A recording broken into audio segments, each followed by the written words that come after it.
Mark, why are people with a foot fetish bad Olympians? Trying to logically work out the answer to this dad joke, but I don't think I'm going to get there. Why? Because they love the taste of defeat. That's the worst you've done. I'm going on record now and saying that is the worst you've opened the show with.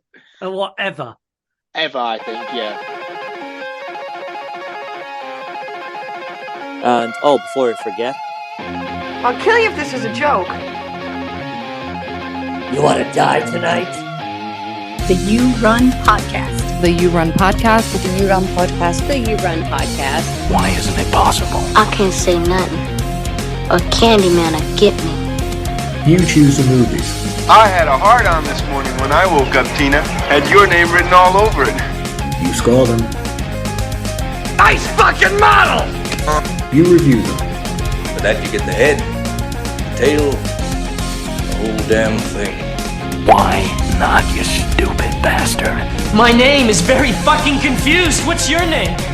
Captain Howdy. You don't want to go fooling around other folks' property. In my goddamn soul. Just a glass of beer. Because after all, this is not our show. This is your show.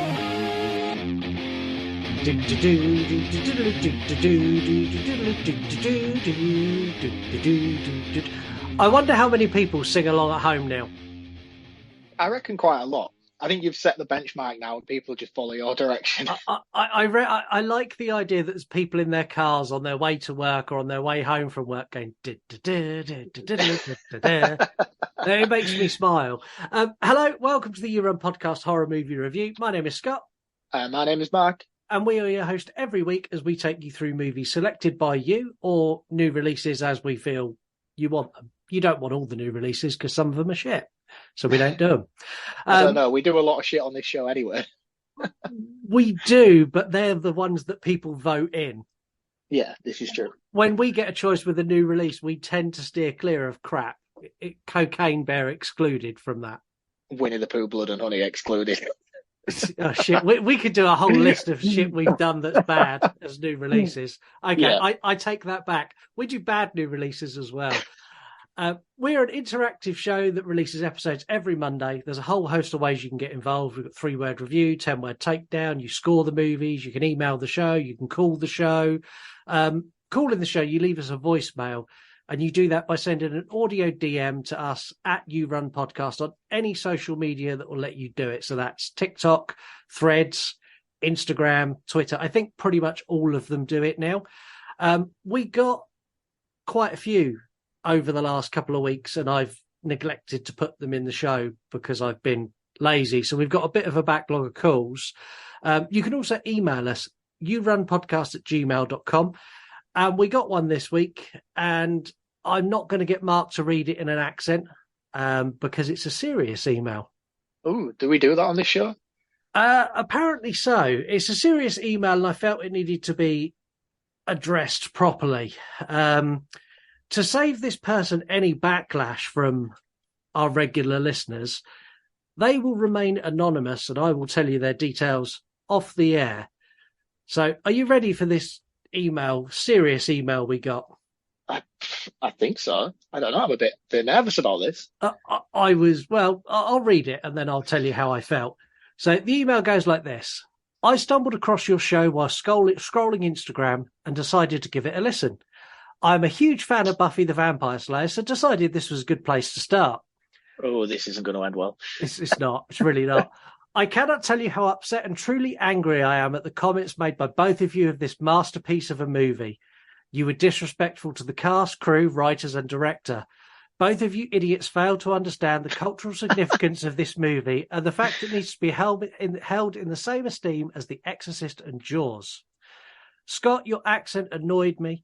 You are whiny and unknowledgeable about all the movies you discuss. Mark is a fool who I can barely understand.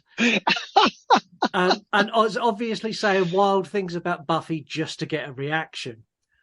I found the show underwhelming, offensive, and all round a waste of my time. I decided to contact you directly before I left you a review. As you say on later episodes, you always respond to people. Let's see if you are true to your word or as full of shit as I truly think you are. Ooh, that's interesting. Brutal. Yeah. Jim, why would you do that? It wasn't Jim. Now, I am true to my word, and if someone emails the show, as I've always said, it will get read on the air, but I had to reply to this. Oh, God, I can't imagine this went down well. They didn't respond back, but well, here's what I had to say. Thank you for tuning into the show and indulging in further episodes to search for a way to get your feelings heard. I'm sorry if you disagree with our opinions on Buffy, but I feel it is important to point out that we're all entitled to feel differently about movies. If we all like the same things, it would be a very boring world. As for saying Buffy is as culturally significant as Jaws, I would have to agree with you.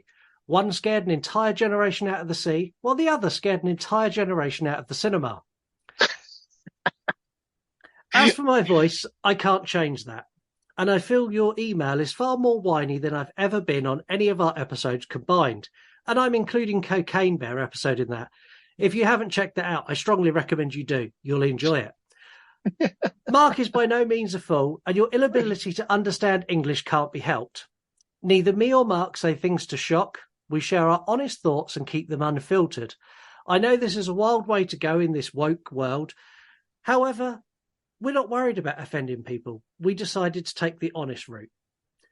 I hope my reply has removed any doubt that we are full of shit and encourages you to stick with us and try out more episodes. We take criticism very personally and work to improve wherever we can. If you feel a negative review is justified just because we've upset you, I can't imagine how much of a sensitive soul you really are. So fill your boots. Reviews, good or bad, help boost the show in case you're unaware. I also relish the opportunity to read what you have to say on the air, to further highlight your arrogant personality and unwillingness to let people think their own thoughts, as it may upset you. Again, thanks for checking out the show. I wish you all the luck in finding another show that could even be bothered to cover the trash that is Buffy the Vampire Slayer, let alone saying anything that resembles love for it. Kind regards, Scott Harding, the You Run Podcast. I mean, wasn't you like championing that film anyway? Yes. It really pissed me off. It was me who was taking it down. You were being very, very polite towards Buffy the Vampire Slayer. The worst bit is this person has obviously listened to episodes after that to find a way to contact us, because at the time we didn't have the email address. No, so he stuck around regardless of being able to understand me or not. Yeah, so we won't say if it's a he or a she, but no. Yeah, that they stuck around and then found a way to contact us. They've not replied to this email. Yeah, I mean, whether it's a he or a she, it's not denying they're a total fucking knobhead. Yeah, well, if you are still listening, I hope we gave you the recognition you deserve for your hard work and dedication to contacting the show. Yeah, I mean, at the end of the day, man, people are entitled to their own opinion. Yes. And if you are a massive fan of Buffy, I'm not going to come out at you and take it out of my day to go and send you a nasty little email calling you out publicly. Just keep yourself in your cave and leave us alone. Honestly, I was genuinely, I don't know if shocked is the right word, surprised. Yeah. I mean, to be fair, I found it all very entertaining. Yeah, I found it entertaining. And lots of other people do as well, which is why I've left this person anonymous, because it's not a smear campaign. I just want people to know that there are people out there who spend their day sending shitty messages to me.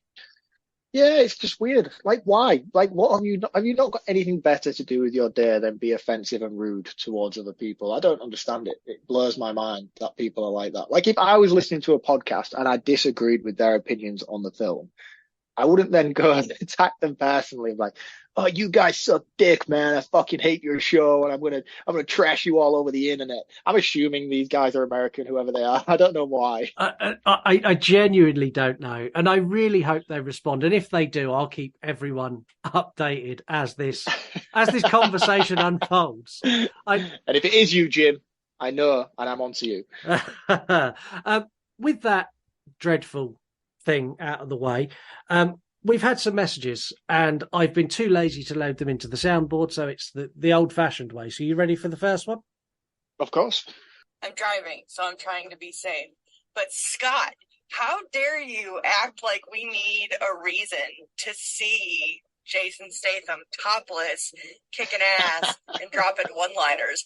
Like, I would watch a movie with no plot or even an attempt at a plot just to see him topless, fighting people and dropping one-liners. So you watch your mouth and you be careful with him. We're on a bit of a weird trajectory today. There's a lot of hate for me today. And Tasha, if you want to see Jason Statham topless in a movie with no plot and no direction, The Meg 2 is right up your street.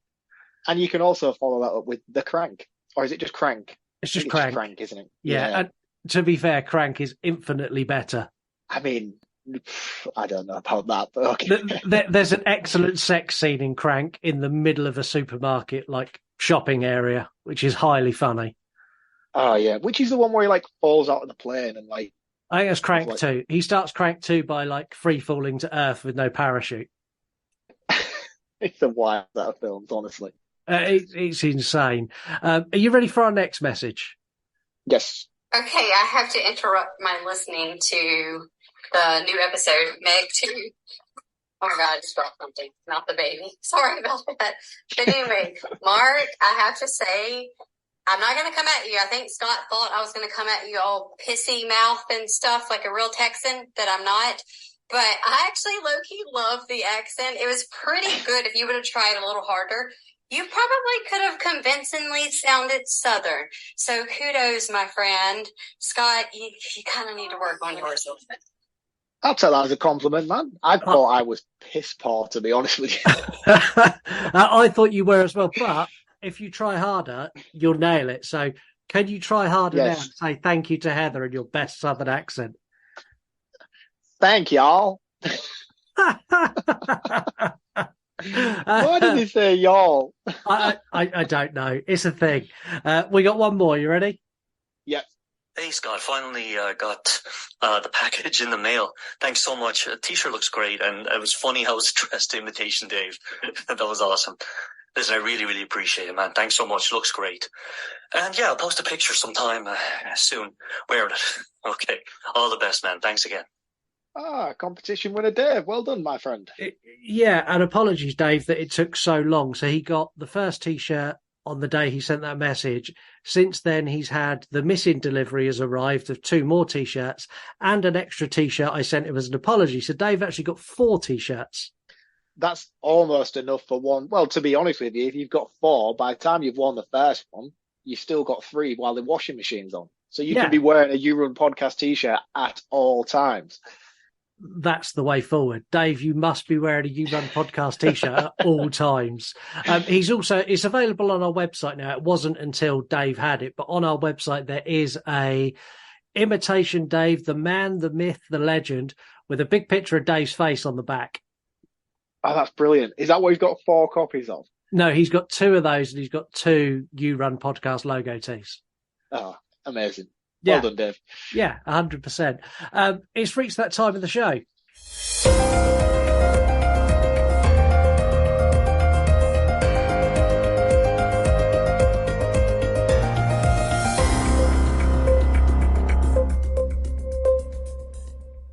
I think I'm coming round to the idea that might be better than the opening intro music. No. I don't know. I love it. Oh, man. I'm kicking it off this week. I'm going to steal all your news. That's my plan. Brilliant. It's Halloweeny season, nearly. We're about to roll into our October episode. So I thought some other stuff for you to watch and some news around that. Pet Sematary Bloodlines, which is the prequel to Pet Sematary that nobody wants and nobody needs, is going straight to streaming on Paramount Plus, and it comes out on the 6th of October. Any thoughts on that? Yeah, I'm quite excited about this because one thing that I really liked about Pet Sematary was the character of Judd and the brief sort of flashback sequence we get featuring him and his dog and how this whole thing came to be, or at least his side of the story and how he discovered it. So I think it could be done very, very well, because so far we've got like 6 Pet Sematary films and all of them are just a basic rehash of the first one. So I hope this is good. I hope it does well. And to be honest with you, none of the Pet Sematary films really have a high standard. And I know that sounds awful to say because everybody loves the original, and it is And good the for what second it one, is. number 2 is amazing. They both are great films, but what I mean is the production value of both of those movies isn't exactly top tier. So I think as long as the storyline's solid and the cast is semi-capable, I think this could do quite well. So yeah, I'm excited to see this. It's probably on my most anticipated of the year, I think. We haven't got a great deal to choose from this year, so I think this is going to be one of the ones that's quite high up. I hope it does well. And I love Pet Sematary 1, love Pet Sematary 2. Pet Sematary, the remake, is just something else. We need that on the show at some point. Yeah, there's things I liked about that, but there's also an equal amount of stuff that I hated at the same time. There's so much that I hated. My second bit of news, the power of Taylor Swift compels you. The power of Taylor Swift compels you. Not Gordon Green, Blumhouse, Mr. Jason Blum, has pulled The Exorcist Believer forward a week so it does not clash with Taylor Swift's tour dates. What the fuck? I was under the illusion when I saw the headline for this article that it was maybe like she had some documentary thing coming out that was coming out on the same day. Yeah, it's it's a documentary around her tour that she's just done. Right. But how many people are going to go and watch Taylor Swift's documentary over The Exorcist Believer if you're a horror fan? I don't see his logic. I know, but I just think that I kind of get it in a way because she has some major pulling power, that woman. It blows my mind how she does because all of her songs sound the exact same. But apparently people love her unconditionally. So I don't know. Maybe because the thing is with the type of movie that Exorcist is and it coming out around spooky season, it's that kind of movie, regardless of whether you're a dedicated horror fan or not. You want to watch something scary around the holidays, you're going to go watch The Exorcist. So if he's feeling scarce about everybody all of a sudden flocking to Taylor Swift like they do, he's maybe thinking, because at the end of the day, with movies like this as well, it's all about box office opening weekend, isn't it? Yeah. That's the ticket number, is what you achieve on your opening weekend. If he's worried about stiff competition, I get it from a business standpoint, but as a horror fan, yeah, it just sounds fucking mental. It sounds insane, and I want Taylor Swift to respond to this. I'd love her to say, "What are you doing?" I wanted to go and watch that weekend. I had it booked in. That would be great, yeah. That would be if she turned around and said, "Well, look, my movie's premiering, and after the premiere, I was going to go and watch The Exorcist Believer. You fucked it all up for me now." Or even better, if she just called his bluff and brought her movie forward a week as well. That would be fabulous. What would he do? Do you reckon he'd panic and push it back? Change his mind. He'd bottle it. It just went on up until release date and both just back and forth in the release dates. A game of chicken with Taylor Swift. He's not going to win that one, I don't think. No, I don't think he will either. But that's my little bit of news. It's kind of spooky season related. Yeah. Well, mine is definitely spooky season related. And my first bit of news is that Terrifier 2 is coming back to cinemas in November. So if you missed it the first time around, here's your opportunity to see it on the big screen. Because we know the first time it got released, it had a rather small theatrical release date. Releases in cinemas, so you might have missed it depending on where you are in both America and in the UK. It's also going to include some special surprises to ease the weight of Terrifier 3. That is a quote that has come out from Damien Leone. What that includes, I don't know. Whether we get some added bonus scenes or we get a teaser trailer for Terrifier 3. Second post-credit scene, maybe? Possibly. I don't know. I didn't see it on the big screen. I think this would look awesome on the big screen. So I would like to see this if it comes locally to me, especially around Halloween as well. That'd be awesome. I mean, it's just after Halloween, so it's like beginning of November. I think this is set to come out again in cinemas. But yeah, thoughts? Yeah, I think it's a good thing. And if it's got an added bit on the end that explains how she gave birth to Art the Clown's head. Spoilers, sorry, people. Or if it gives us a tease into Terrifier 3 or even like the opening minute of Terrifier 3, that's worth the price of a cinema ticket. I think that's what it'll be. I think we'll get the movie, maybe like a few minutes here and there, added little bonus gore scenes. You get your mid-credit sequence that we got, and then you'll get a final credit sequence, which will then in turn out to be the opening sequence for Terrifier 3. Which I'm all in for that. Yeah, I think so. We'll maybe get like 5 minutes of Terrifier 3 before we hit that sort of opening credit sequence that you usually get. I think that's what I'm expecting from it. Yeah, and I'll be happy with that. I mean, I know he's filming and doing stuff with Terrifier 3 now with a planned release date of next year, and I think that's a quick turnaround. Yeah, but these are quite low independent films, aren't they? So I don't think... But I know he's got a more substantial budget on this one, and he's not with... I think Terrifier 2 would have probably come out a lot quicker had it not been him being so dependent on Kickstarter funding in order to make it. Yeah, this is true. Because he got stalled midway through, didn't he? Because he ran out of money. Yeah, it was something to do with like the closing act. He ran out of money to be able to film and include more special effects that he wanted to in that final sequence. So that's what he had to restart a Kickstarter program for. I think it was about 10, 15 grand or something. It went a substantial amount. Yeah, that was just the money to pay Chris Jericho to be at the very end. Just for his That's probably it, yeah. It was just that closing credit sequence. Just for Chris Jericho to be there and go, oh my God. Yeah, and I think with the success that had in the cinemas, I don't think he really needs to worry about that this time around, does he? People are throwing money at him for this third one. So yeah, because he didn't sell it off, did he? Everyone wanted it and everyone wanted to have control over it. And he was like, no, you can give me money to make it and put your production company name on it, but you get zero creative control. This is mine. Yeah, because I mean, the first two are Dread Central, aren't they? I wonder if they're still on board for part 3. I imagine there will be. He's a pretty faithful guy. I think he'll stick with them and try and bring them along for the ride if he can. Yeah, I think he will as well. What's your next bit of news? So my second bit of news is that director Zack Snyder has teased that the Army of Dead sequel, Planet of the Dead, and other media in that universe will get pretty twisted, apparently. I wasn't even aware that this was getting a sequel, I'll be honest with you. Well, it had Army of the Dead, and then it had the prequel, which was a heist movie that had nothing to do with zombies at all. What was that called? Was that Thieves of the Dead, or was that just something completely different? It was something completely different. I can't remember what it was called, but it had the cast from Army of the Dead doing the heist that led them to where they were. Did it actually have any zombies at all in that film? A little bit, but not enough that you could class. It wasn't a horror movie, let's put it that way. Right. So I had some major gripes with Army of the Dead. I really hated his unfocused camera work and the massively overdeveloped use of the zombies. I mean, the zombies are zombies. We don't need you to give them thinking power and mating rituals and all the rest of it that came with that film. It just, it wasn't what I needed from it. But I will sit and watch another one if it comes out.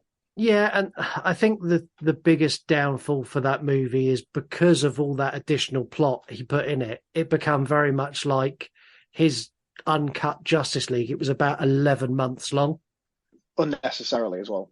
Yeah, it's a zombie movie. We don't need a fucking Lord of the Rings runtime zombie movie. We need an hour and 30 minutes. Bang, bang, bang, bang, bang, done. Next. Yeah. Breakout, people in turmoil, zombies win, the end. That is all we need. Zombies win, maybe one or two people get away to set up a sequel, title credits roll. That's it, I'm done. That's all I need. Yeah, and I'm more annoyed that he hasn't included Dawn of the Dead in any of this along the way. I know that's got more ties to James Gunn than it has Snyder, because Snyder directed it, but he didn't actually have the writing credentials on it and stuff. But still, if you're going to make another directorial movie and it's called Of the Dead, come on. Yeah. And the thing is, I'm not a huge fan of his. I hate to say it, I'm just not. I don't think he's all that good. I don't either. What he did with the DC universe, it was right in terms of the darkness that kind of side of superhero movies needed, but he just got lost in his own ego as far as I'm concerned. Yeah, I agree. Completely agree. Shall we move on from news? Because I'm excited for this week. Yes, please. And just so everyone's aware, we're having some technical issues tonight. So if this first part of the show sounds a little bit disjointed, it's because me and Mark spent 10 minutes while I frantically tried to repair my internet. In which point I drank about 4 beers waiting. So yeah, which for this episode kind of works. So this week we're taking a trip to El Rey, Mexico with a preacher and his kids, a hard ass and his pervert brother, vampires, gore, Tom Savini, all featured alongside tits. Lots and lots of tits. Pussy Vampire of every tits. colour. Yeah, pussy of every colour, flavour and size that you may desire. A good wholesome amount of toe sucking. So if you're up for it, it's time to start with us. From dusk till dawn. Everybody be cool. You be cool. Somewhere in the middle of nowhere. Low profile. You understand the meaning of the words low profile? Sure. Two of America's most dangerous criminals have taken hostages. What is this? It's called a punch. I'm going to ask you one question, and all I want is a yes or no answer. Do you want to live through this? Yes. Okay, Ramblers, let's get rambling. One night is all that stands between them and freedom. This is my kind of place. But it's going to be one hell of a night. We might be in trouble. We have a bunch of fucking vampires out there trying to get in here and suck our fucking blood. Now, their only chance is to fight back. Oh, yeah!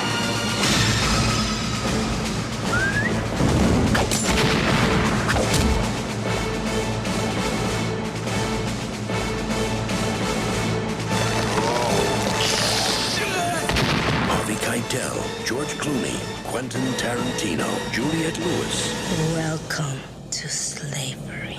No thanks. I already had a wife. From dusk till dawn.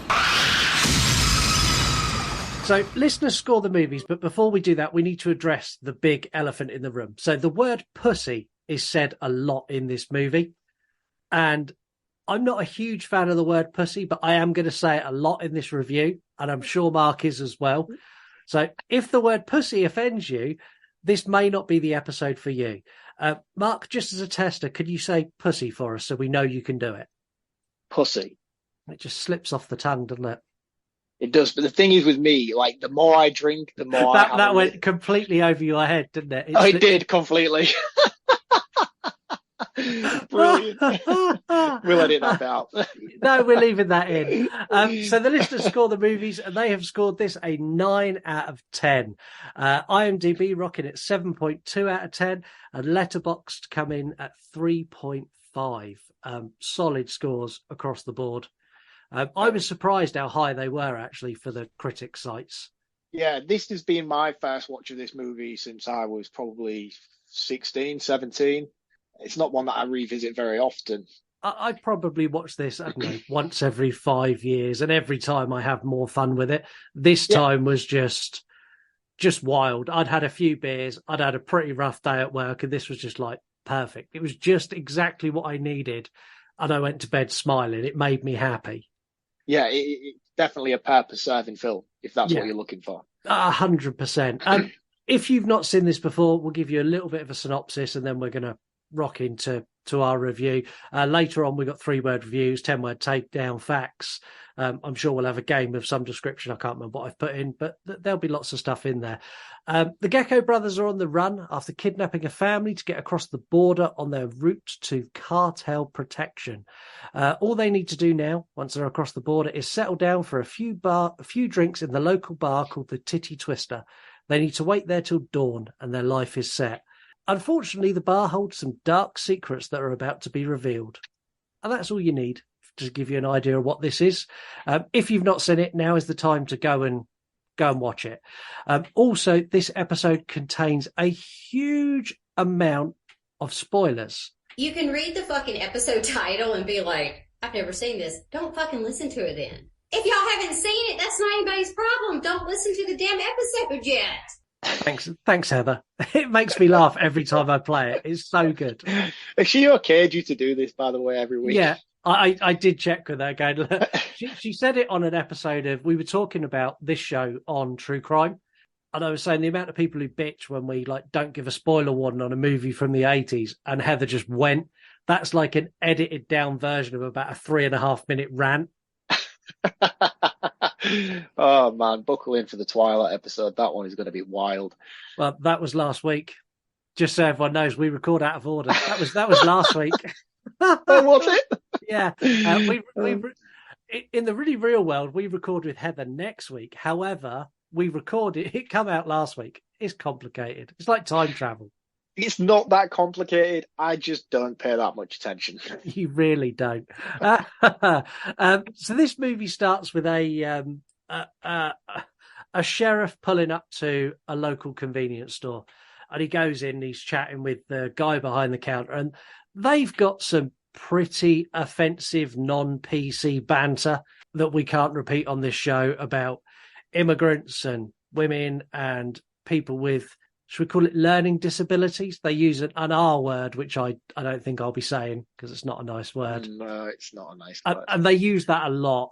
And while this is going on, you can hear in the background on the TV that there's been a robbery, and the assailants have killed 4 Texas Rangers, 2 security guards, and they've taken a hostage and they're on the run.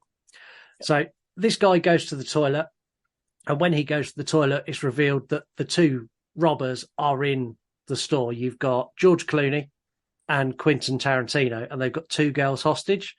These 2 characters, George Clooney in particular, are fantastic. So cool, and they own their characters so well.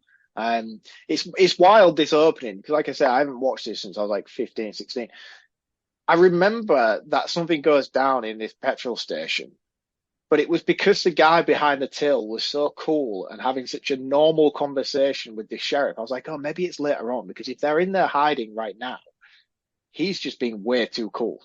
Yeah, and they basically come over and go, what the fuck are you doing? Just get rid of him. He's like, look, this guy comes in here every day. If I start acting weird and try and get rid of him, he's going to know. And then, like, it's Quentin Tarantino. You got to watch him because I saw him signaling the sheriff. And he's like, I didn't signal anyone. I didn't do anything. And I have to feel Quentin Tarantino had a massive influence in the dialogue throughout this section, because this is just straight out of Pulp Fiction. The back and forth between the cashier and the 2 Gecko brothers as they're bitching about, I swear, I didn't say anything. I didn't. Yeah, it's just brilliant. And they go back and hide, and the ranger or the sheriff comes back and he's like, yeah, well, when they're going to have to come through here and I'm going to catch them. It's going to be my career maker, and I'm going to retire. And with that, Tarantino blows the back of his head straight through all over the cashier. This genuinely made me jump. It was like a jump scare moment. I was like, oh, shit. Yeah, and the cashier's like, oh, my God. And then Tarantino loses his mind going, he signalled the cop. I saw him signal the cop. And this bloke's going, I didn't do anything. And like a little gunfight ensues, and Tarantino gets shot through the hand.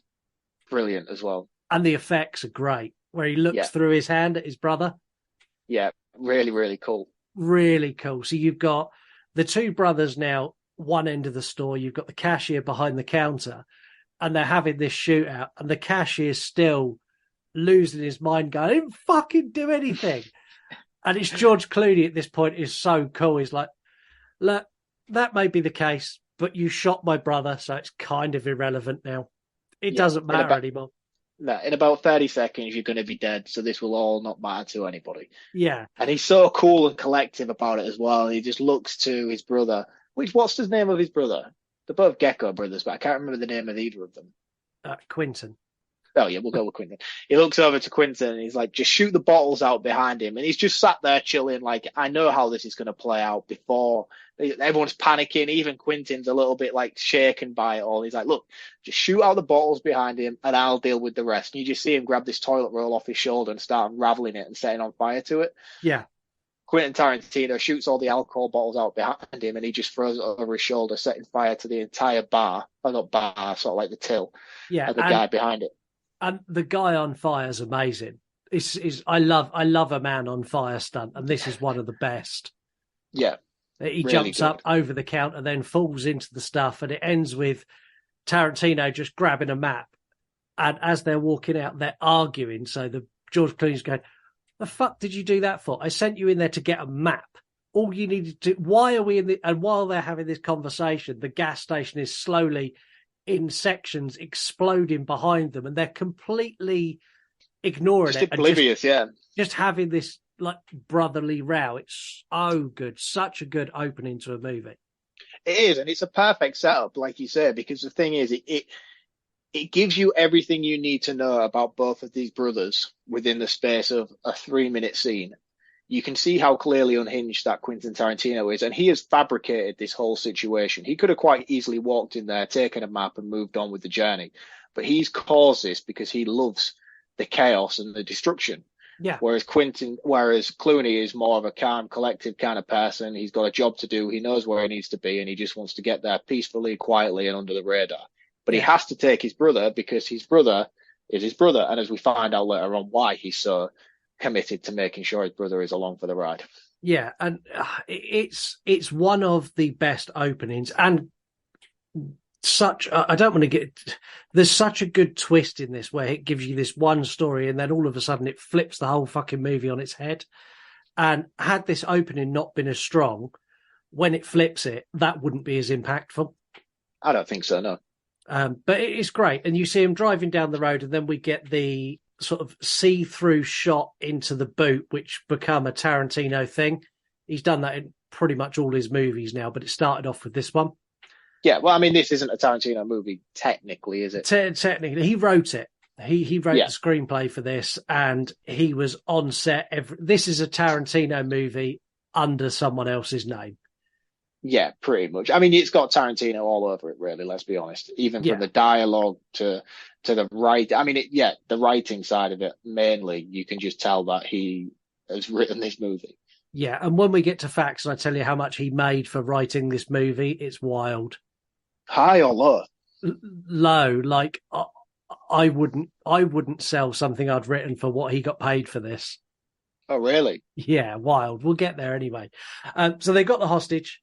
And they head off to the crummiest little dive motel you can find. And they go in. And when they get in there, you've got the three of them. And basically, George Clooney goes, look, I'm going to go down to the border, check everything's okay. I'm going to make contact with our guy in El Rey, work out the plan of where we're meeting. You're going to stay here with her. She's not going to say anything. And everybody's going to be cool. Yeah, okay? Just to clarify, her is the hostage that they had in the boot. Yeah. You didn't mention that, did you? I did, yeah. Oh, did you? I told you I don't pay much attention. I thought you skipped over that bit. No, and she's they make a point of saying she's so you see it on the news that their death count has now gone up because they've attacked this gas station, and you find out that this woman's a mother of 4, and they give you enough backplot that you actually give a shit about her, but just enough. Yeah. And she's a nameless character, but you care about her just enough to go, oh, shit. Yeah. Clooney leaves. Tarantino goes and sits on the bed, and he sort of pats the bed and goes, why don't you come sit next to me? Come and watch some cartoons. Yeah, and you're like, don't do that. But she hasn't got a choice. No, you can tell that she is fear-stricken and is willing to do anything she needs to get out of this situation.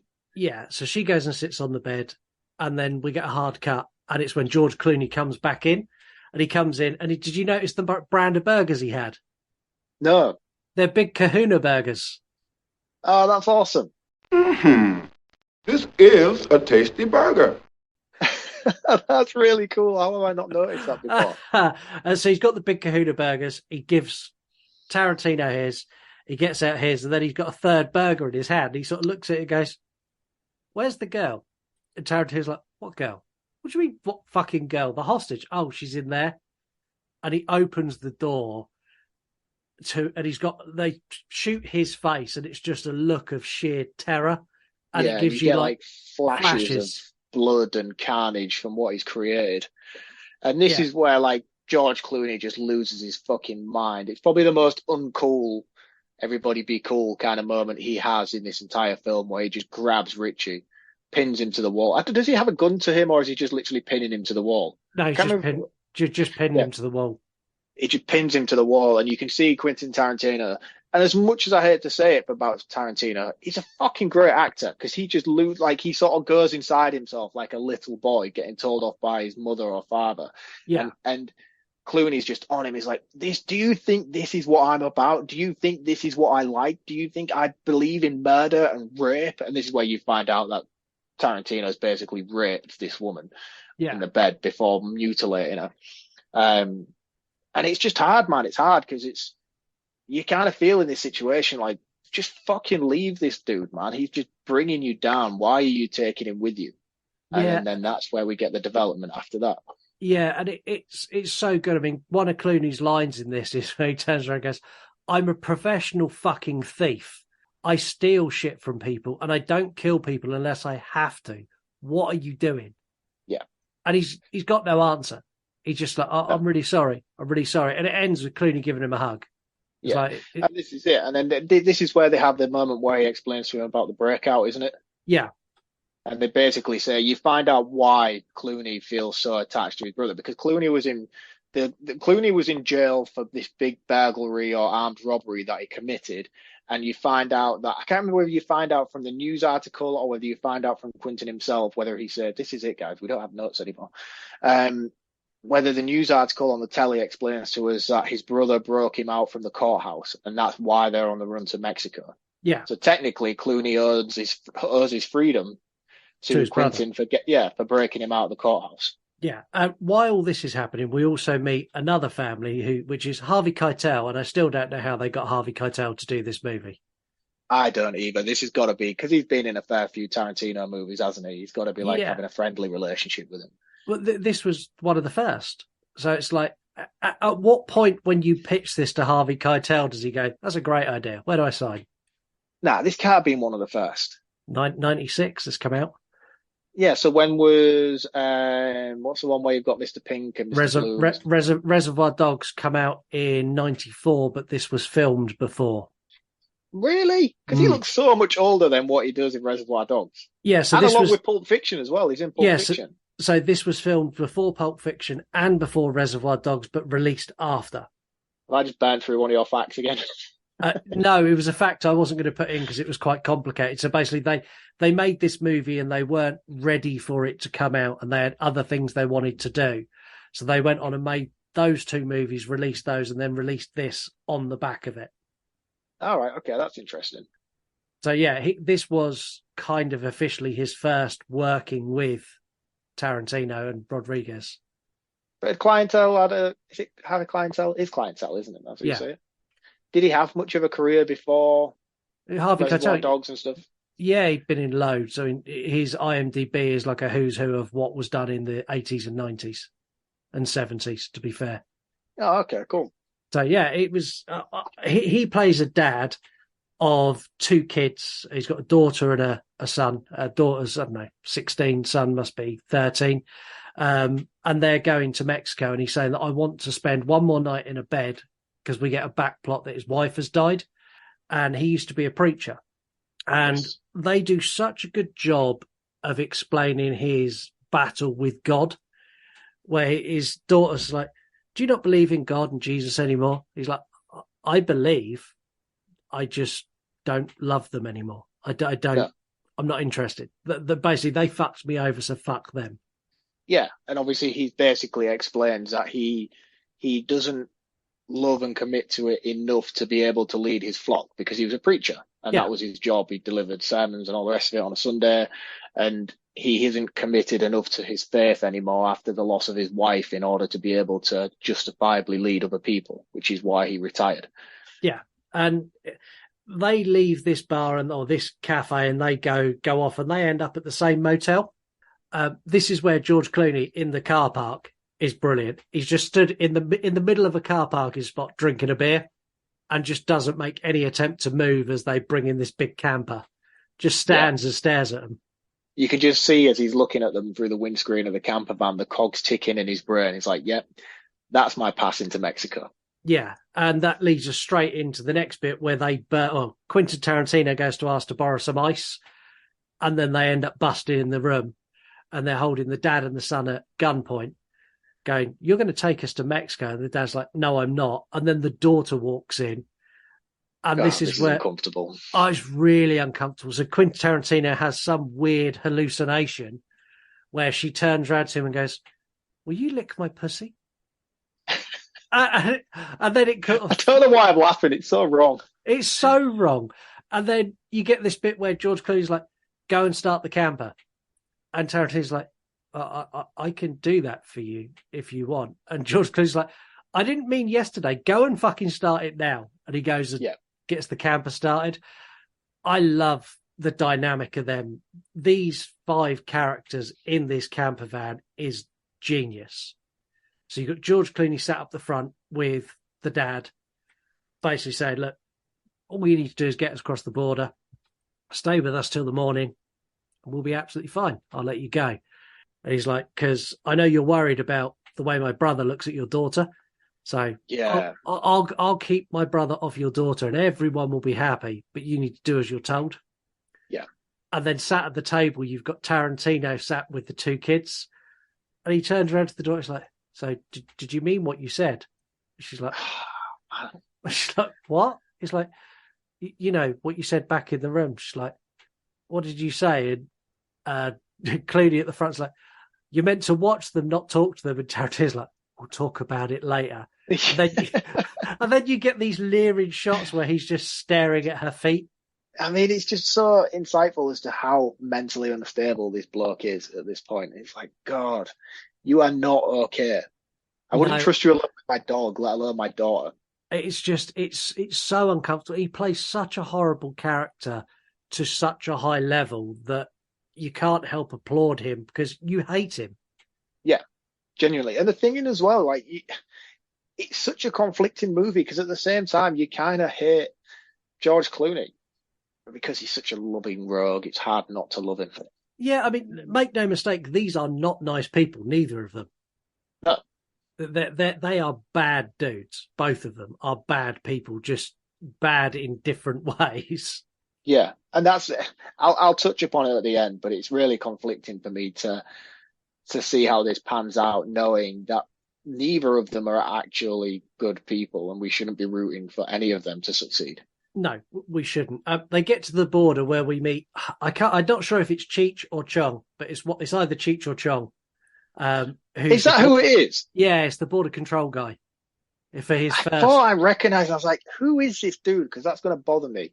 And even though I have a world of knowledge in my pocket, I don't know why I didn't think to Google that. Yeah, it's either Cheech or Chong, and this is his first cameo in this movie. He's in it twice. So he plays the border control officer, and he's talking to the dad. The dad's like, "Yeah, it's just me and my son." And then there's banging in the back of the camper because Tarantino's character's having a meltdown because George Clooney inadvertently called him stupid. Oh, yeah, this was brilliant. I thought, you're going to fucking get him busted here in a minute. Yeah, and he's like, "Well, I'm coming aboard." And as he comes aboard, George Clooney just knocks his brother out.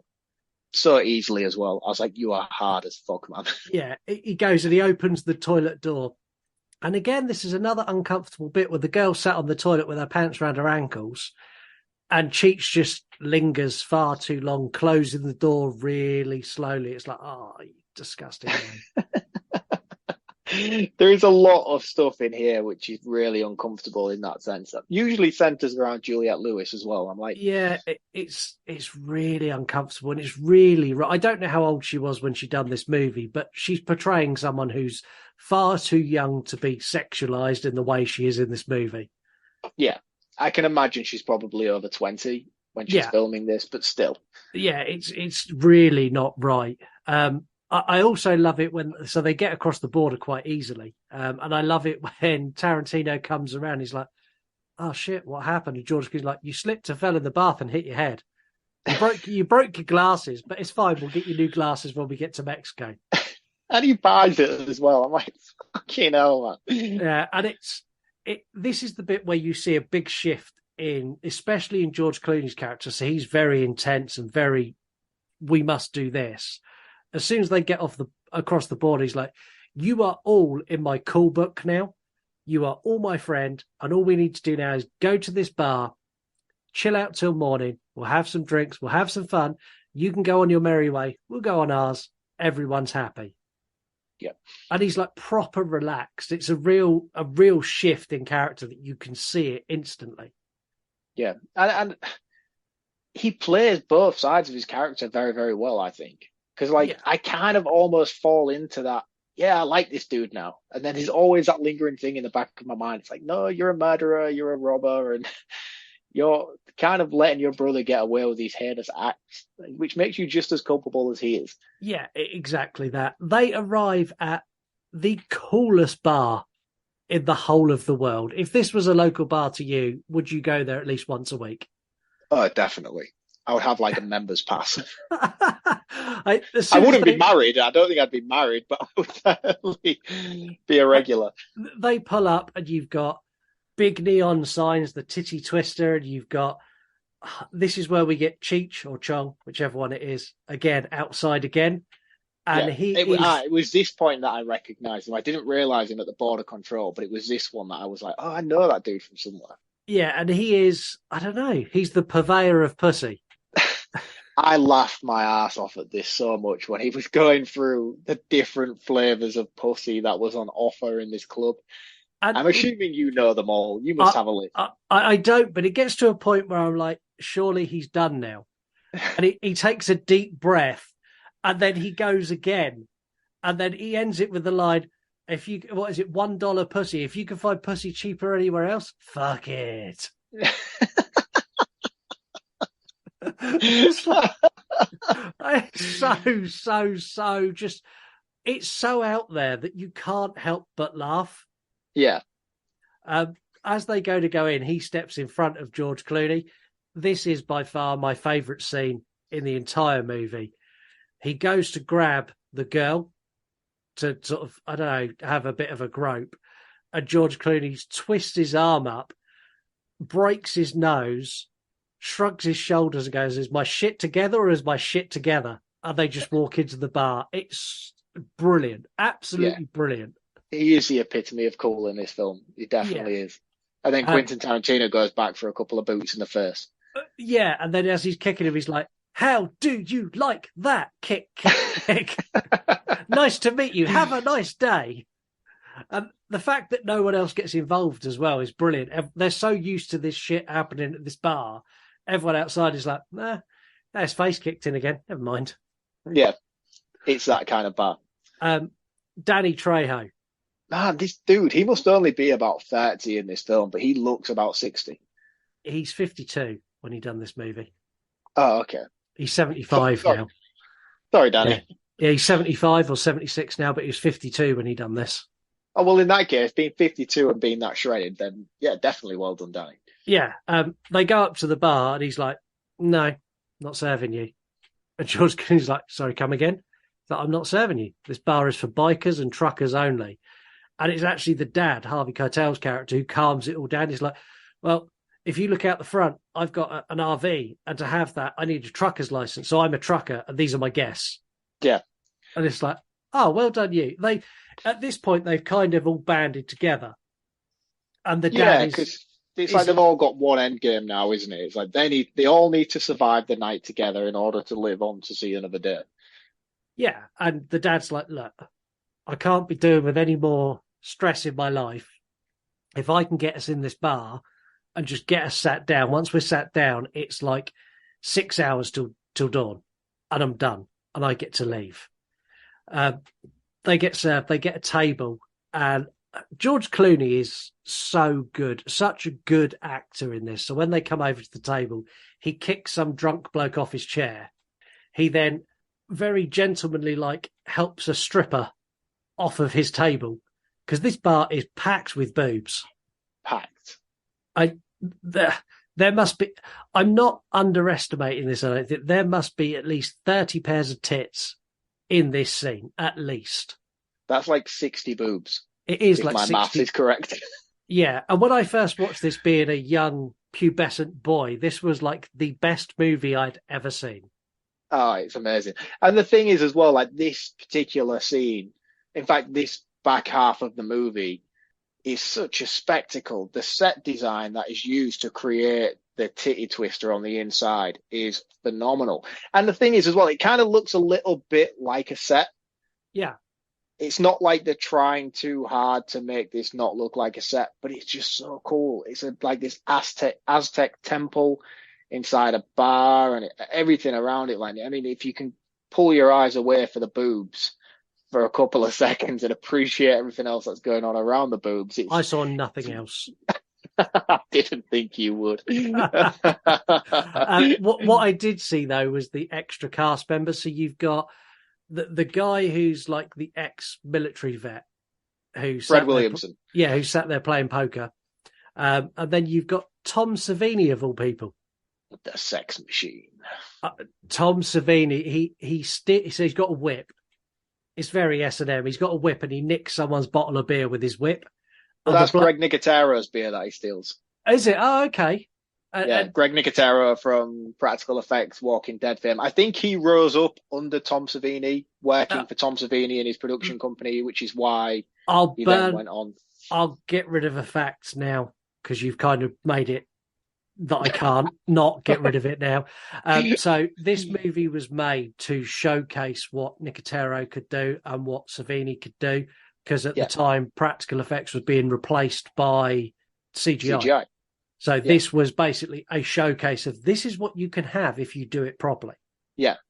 So I was right in saying that Nicotero worked under Savini for Savini's production company. Yes. And then he set up his own company and then he broke off and he went on his own to do The Walking Dead, where he's won countless awards and all sorts.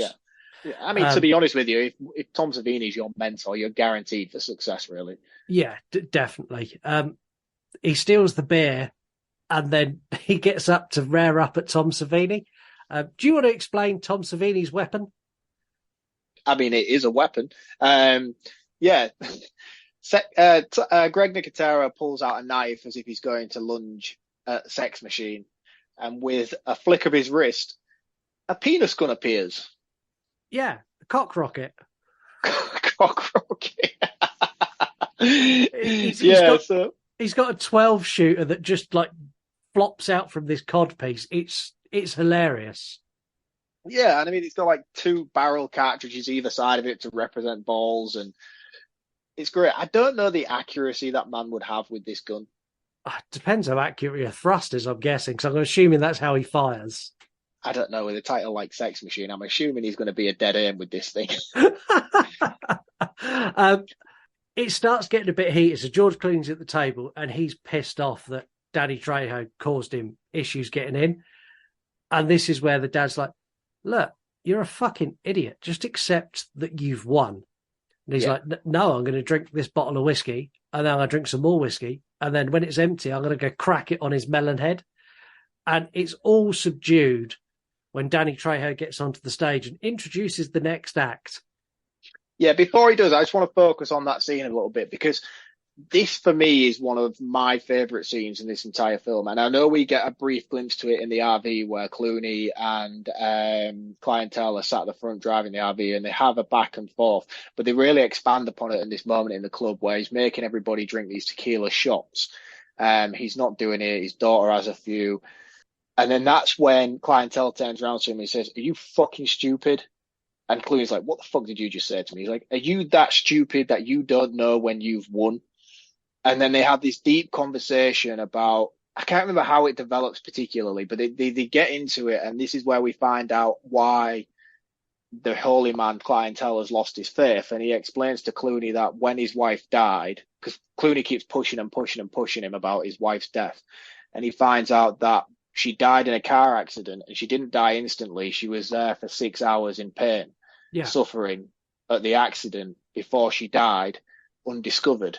And this is where he's like, look, if a God would let something like that happen, then how can I believe, kind of thing, in his almighty being and all the rest of it. And I think it's a really, really good point to focus on when it comes down to the writing of this film, because you get tidbits of it all the way through, and it really, as you mentioned earlier, there's a lot of things that in this film that come full circle eventually. And for me, this was one of the main focus points where I was like, man, that's brilliant.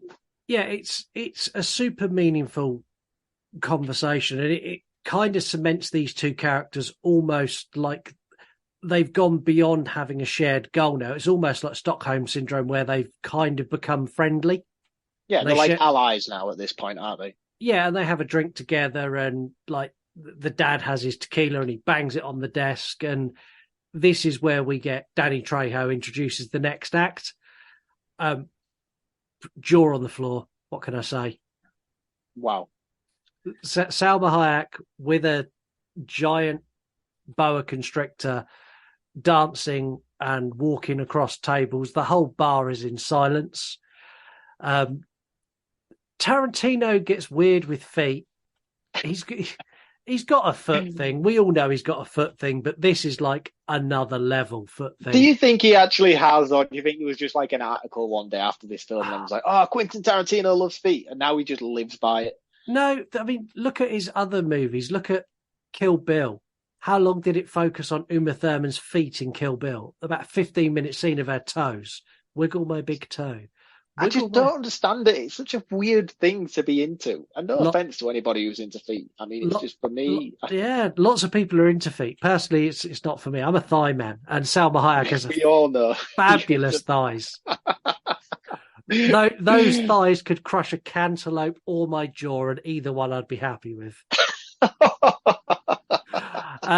She puts her foot up in Quentin Tarantino's mouth and then pours whiskey down her chest, so it rolls down her chest, down her leg, down her toes, and he sucks her toes. It's the weirdest, most bizarre, strangely erotic scene, and so out of place in this movie. It's just like, what?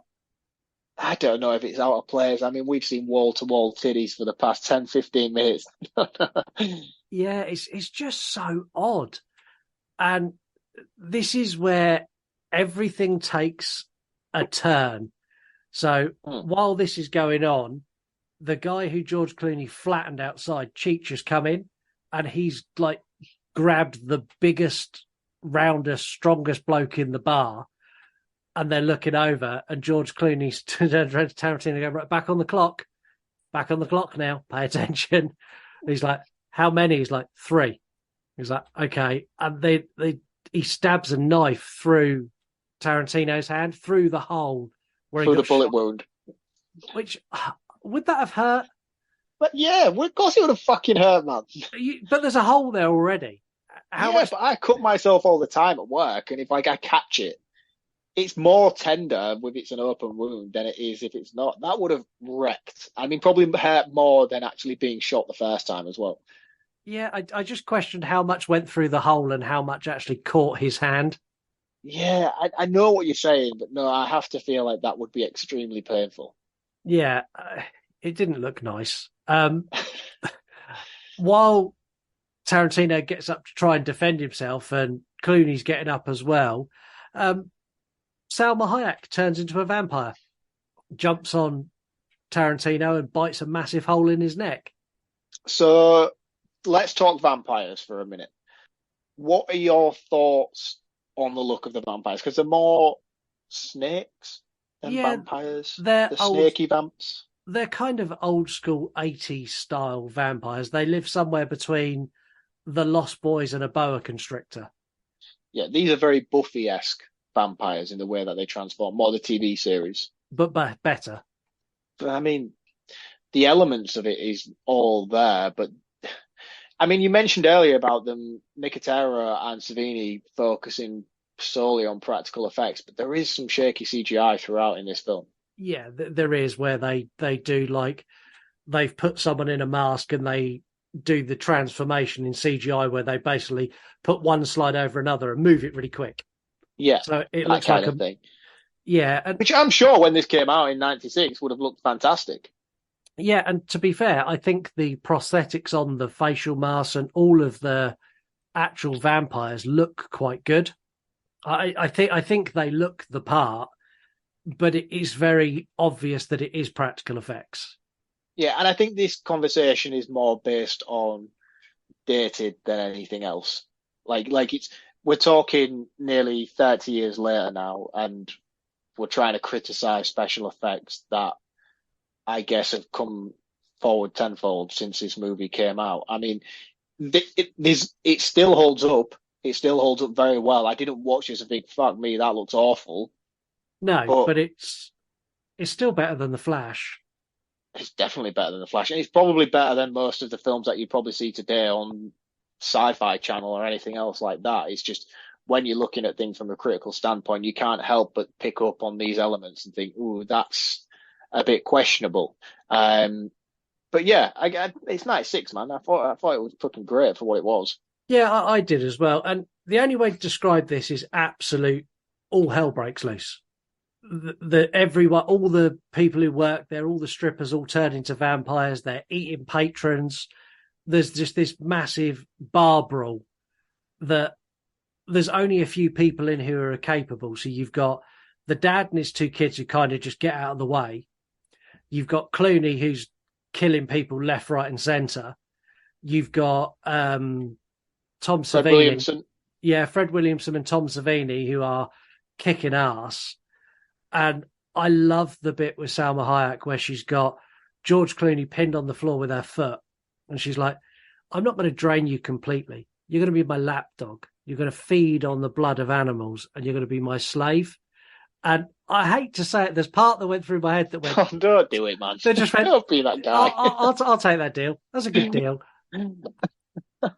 But you don't get that offer from Salma Hayek every day. Get some self-respect, will you, sir? Everyone's listened to this show long enough now.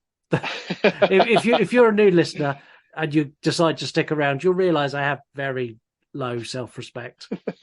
I would quite happily be Salma Hayek's lapdog. Lisa would leave me, but again, I don't know. There's a 50-50 that could work out okay.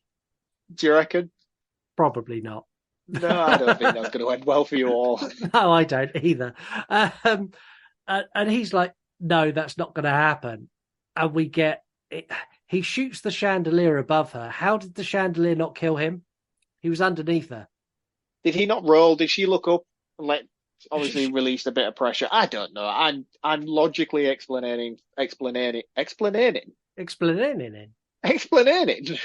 is why you get letters saying people can't understand me.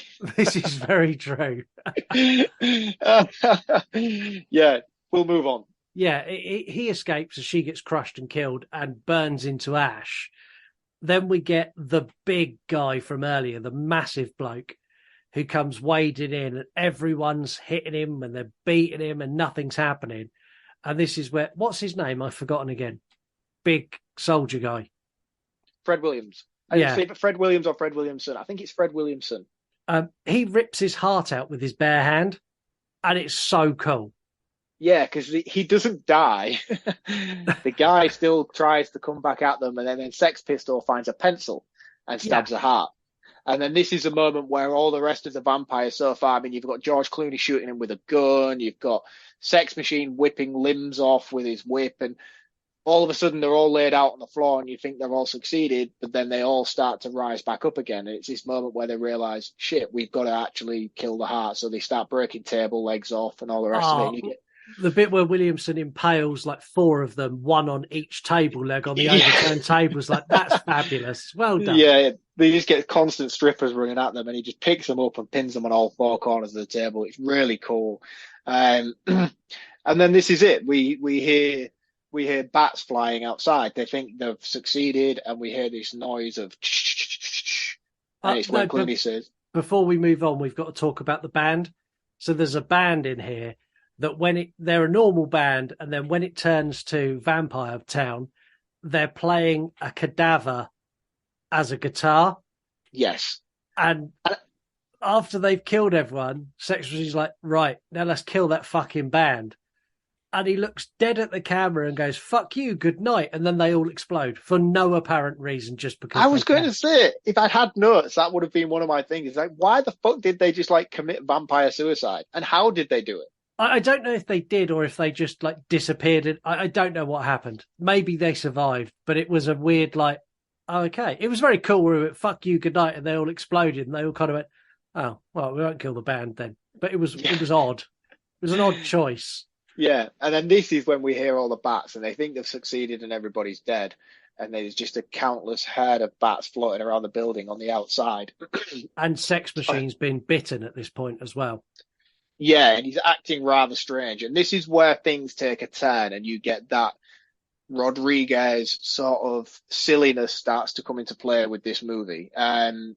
If you've seen the Grindhouse double bill where you've got Death Proof and you've got Planet of Terror, you'll understand exactly what I'm referring to. Sex Machine starts sort of slapstick style turning, Yeah. looking really weird, and bits of him start transforming. Before he attacks Fred Williamson and kills Yeah. Fred Williamson. I can't remember how they bust the door open. So that is Fred Williamson. Once he's turned, he basically lets them in. Yes, that's right. Because he turns like instantly. He gets bitten and all of a sudden he's immediately a vampire. Yeah, and he looks cool as a vampire. I'd say he's the coolest looking vampire out of all of them. Yeah, he looks like a villain out of Teenage Mutant Ninja Turtles at one point. He's like got no neck. And he's... But before all of that, Tarantino's death. We've skimmed over Tarantino's death. So when they get all the bar all steady and quiet, George Clooney goes like digging through the bodies and finds Tarantino, who turns, and he's like, "No, it's my brother." Why has he got such a large forehead? I don't know. It's massive. It's like really massive. Yeah, and like no one wants. They want to kill him, and George Clooney's like, "No, you can't." And they're like, "He's not your brother anymore. He's a vampire." And instantly, George Clooney's like, "Yeah, fair point," and kills him. I was like, "Oh, okay." Logic. It's like they had a plot point they were going to do, and then they just abandoned it. And went, I just kill him. It's fine. Yeah. And then this is where Savini's changed in the background. And I completely glossed over a really cool scene where they're all pulling together. And it's like, look, I don't believe in vampires. But let's face it, this is what we're fucking dealing with. Yeah. What are we going to do about it? I don't believe in vampires, but I believe in my eyes. And what I just saw was fucking vampires. So vampires are real, even though I don't believe in them. And they have these really cool conversations where it's like, what do we know about vampires? And then everyone's like starts reeling off stuff like silver bullets and the sunlight. It's like, right, so we're all basing this shit on films that we see on television. Does anybody know any actual facts about vampires? And again, we come back to a really cool scene with Clooney and Clientele where he's like, look, man, you're a fucking holy man, and that is your power right now. You need to start believing, because that is what we need from you. Are you a bad motherfucker that we need? Yeah, He's like, I'm a bad mother that you need. It completely leaves the fucker word out. I'm like, that's awesome. It's really good. Like all the bats get in, and you get all of them kind of run and go to get away. And this is where Harvey Keitel gets bit. The dad gets bit, and he gets stuck behind the bar, and they're all in a back room with the door barricaded. Yeah, and then we get this weird fucking A-Team montage where they find all the stuff that's been stolen over the years by this vampire cult. And but Clientele makes his way back to him before the montage starts. Oh, does he? Yeah, so he's down the back, and he gets the baseball bat and the shotgun and puts them together to make a cross and holds it to keep them at bay. And then if any get too close, he uses the baseball bat to cock the shotgun and shoots them. And he gets all the way back. And then we get the A-Team montage where they find super soakers and condoms, and he blesses the water. It's a really cool scene, but it's like, why is this here? And again, this is that Rodriguez silliness with the weapons and just how over exaggerated. It's like a Honey, I Shrunk the Kids kind of silly moment where they're putting all this stuff together to create these awesome weapons. It's like, this feels a little bit childish for what this film has been so far. George Clooney's weapon is a jackhammer that you dig up the road with a massive bit of wood stuck in it that's basically sharpened to a point. Yeah, and the kids is condoms filled with holy water and a super soaker filled with holy water. Yeah, and the only one who's got a sensible weapon is the girl who's got a crossbow. Yeah, she goes full Daryl Dixon. Yeah, and I'd argue probably better than Daryl Dixon.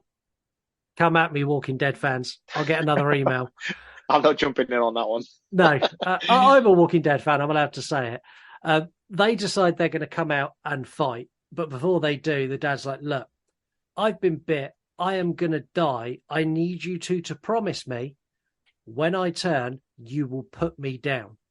And they're both reluctant. And then he puts a gun to his own head and goes, right, I'm not fucking around. Either you promise me or I will shoot myself here and it's done. Yeah. And they both sort of promise through duress. I mean, these kids have been through a lot. They lost their mum. They got kidnapped by armed robbers.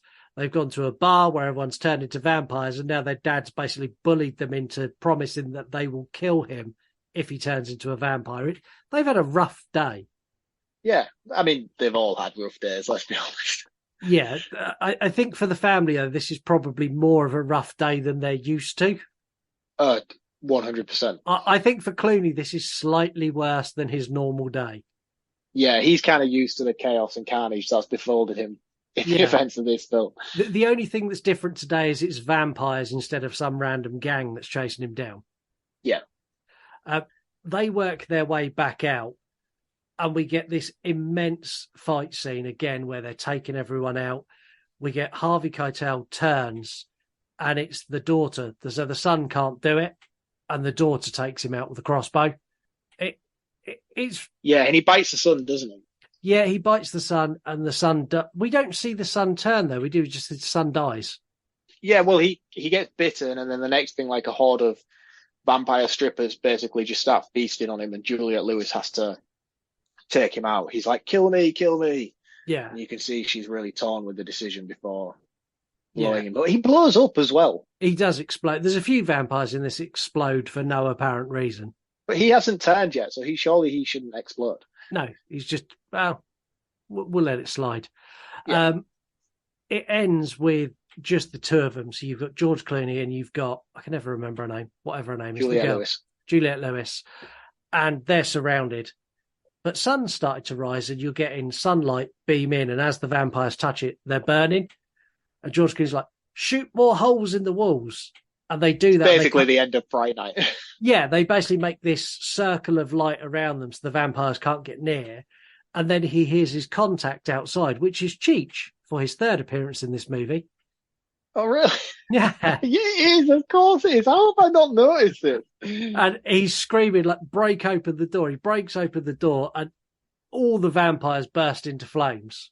And then Cheech's like, everything okay? He's like, no, it's not okay. And he has an absolute meltdown.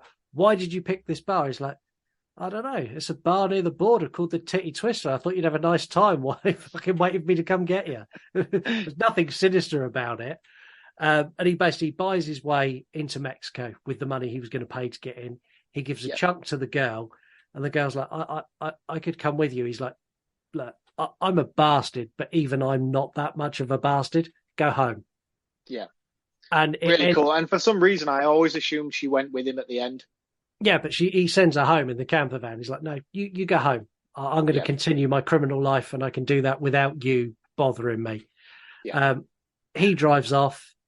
She goes off, and you see her drive away, and then the camera pans back for the big reveal. Behind the Titty Twister is a giant temple down into the ground with all these broken cars and dead bodies, and it's obviously been there for thousands of years. End credits. So cool. Really, really cool. Such a cool ending to this movie, and leaves it open to sequels, which unfortunately were not as good as this one. I own all three, Dusk Till Dawn 1, 2, and 3, and I haven't seen anything past this point. But I know that the guy who plays the T-2000 is in the second one as like the main dude. Yeah, so I need to watch it. There's a series as well that I've genuinely not seen the series, but there's a series. I watched the first season. Really, really good. I would recommend it. Yeah, really, really good. I didn't pick it. There's 2 seasons of that. I watched the first one. It was really cool. They really flesh out the geckos for the story.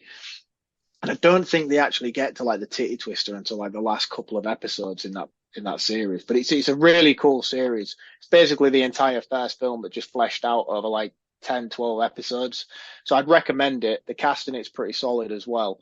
But I'd never picked back up on season 2, and I think it got cancelled after that. Is the guy who plays Clooney as cool as Clooney, and does he have the same amazing tattoo? Yeah, he has the same tattoo sort of setup. He basically looks like a budget Clooney. But they're both really cool. I think the guy who's Quentin Tarantino's character is probably the more capable actor out of the two. He's really, really good, really sinister, and they develop him to a much stronger level in that TV series as well. Okay, cool. Well, I need to check that, and everyone else does as well. Before we do 3-word review, because we mentioned the tattoo, there is a tattoo that I have, if I can show you that is kind of, well, it's not kind of, it is inspired by that tattoo, but I didn't go all the way up to my neck with it, and I changed the colouring of it, so it's blue and black, not just black. You are a tribe member. This tattoo was done, I don't know, 97, 98, maybe. Wow. So it was done shortly after this movie. So this movie had a big impact on me. Anyway. Well, I think it's time for 3 3-word review. Yeehaw! 3-word review. I can't get over how much everyone's killing it with 3-word reviews. Thank you. We're going to start with X, the artist formerly known as Twitter. Hunty Shadefish went with sexy, scary fun, and they're a mixed fandom account. Wolfman's Got Nards, who's a fabulous YouTuber. Selma Hayek's Feet, kind of covers it. Sun and Shadowcast, who's a podcaster who covers cancelled TV shows. Everybody Be Cool, which I liked. Love it. In Film We Trust podcast, who's a podcast about like the history of films and how films have become part of our culture. Tarantino's Fetish Fantasy. Over on Threads, we've got Nate Mayer, who's a horror account. Revolver Codpiece Vampires. Nice. Yeah, I liked it.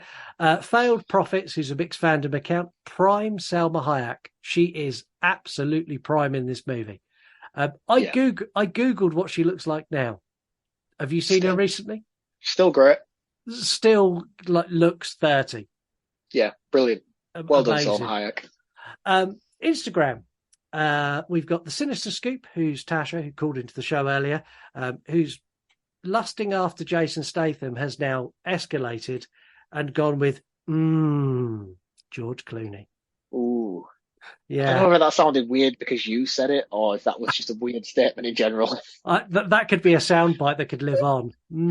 George Clooney. It's weird, man, and it's in my headphones. Please stop doing that. We've got Video Tasties, who is a fabulous YouTuber who covers every movie, does more live streams than anyone I can name. Actually, 2 films. It is, yeah. We've got Skellington Fan, who does loads of Nightmare Before Christmas stuff and polls and other bits on Instagram. Sex Machine Rocks. Yeah, we've got Jane J. Farn, who's Mr. So this is one half of the Dewey Pod Monster podcast, and they've gone with Let's Get Rambling, which is said a lot in this. And finally, from Instagram, Creature Pod, Chunky Larry. You ready? No, I'm never ready for Larry. Larry's great. If anyone's not following Creature Pod, go and give him a follow because he's a incredibly outspoken, entertaining guy. He went with Pussy, Pussy, Pussy. Over on TikTok, we've got Fright Night Foodie, who's a horror and food vlogger. Fast, Unexpected, Furious. And finally, we got Irish Girl 82, who went with Drinking Salma Hayek. Nice. So that's all of our 3-word reviews. Thank you, everyone who gets involved. It genuinely blows me away how much this has grown. Thank you so much. Let's do... Hey, Scoob, it's time for facts, bro. There are a lot. I'm going to go through them at a reasonable pace because there are a lot. Salma Hayek did not have a choreographer for her dance because, according to her, you can't choreograph something when I've got a live fucking snake around my neck. I always wondered how she managed to pull that off with a live snake. Yeah, no, that was all her. They played the music and she'd done what felt right. That's even better. Exactly. She is terrified of snakes. She has a phobia of snakes. Absolutely. I mean, a real, like your phobia of spiders, that's her phobia of snakes. She told this to Rodriguez and Tarantino, who told her a little bit of a lie.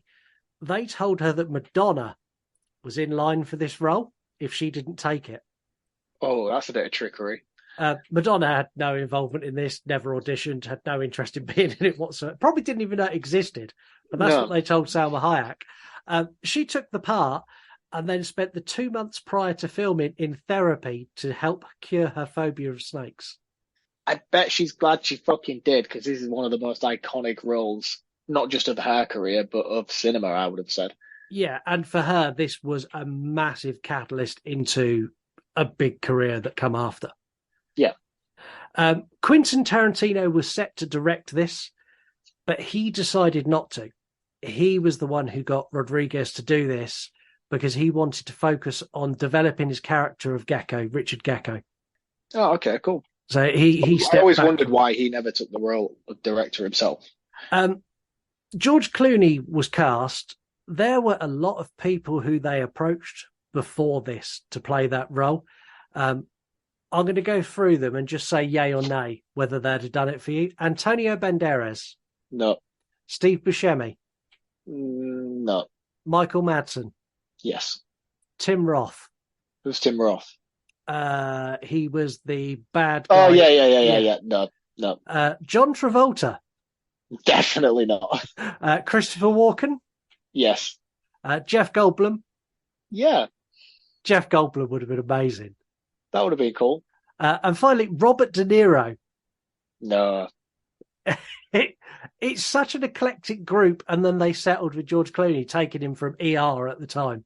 I was going to say, yeah, because he was ER fame at this point, wasn't he? This was his first major role. Yeah, so he went from ER being this clean-cut, really nice, friendly guy to playing an arsehole in a vampire movie, like, overnight.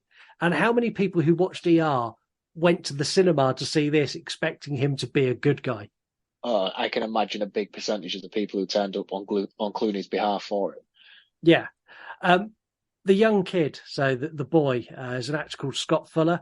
He wears a T-shirt that says Precinct 13, which is stenciled in exactly the same letters as Assault on Precinct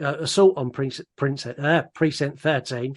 And they chose this because both Tarantino and Rodriguez are massive fans of John Carpenter. Cool. Yeah, what came first, From Dusk Till Dawn or Vampires? Don't know. No? I mean, let us know. Assault on Precinct 13 was 1976, so that definitely came first. Yeah, I'm just thinking of the because there's quite a big similarity between this and John Carpenter's Vampires. I'd be curious to know which one was first. So I said earlier, Tarantino, this was his first paid writing job. He wrote the script for a set amount of money. How much do you reckon that was? It's low. 100 grand. No, lower. 60 grand. Lower. 40 grand. Lower. 20 grand. Lower. Fuck off. No way. He wrote this script for $1,500. Wow.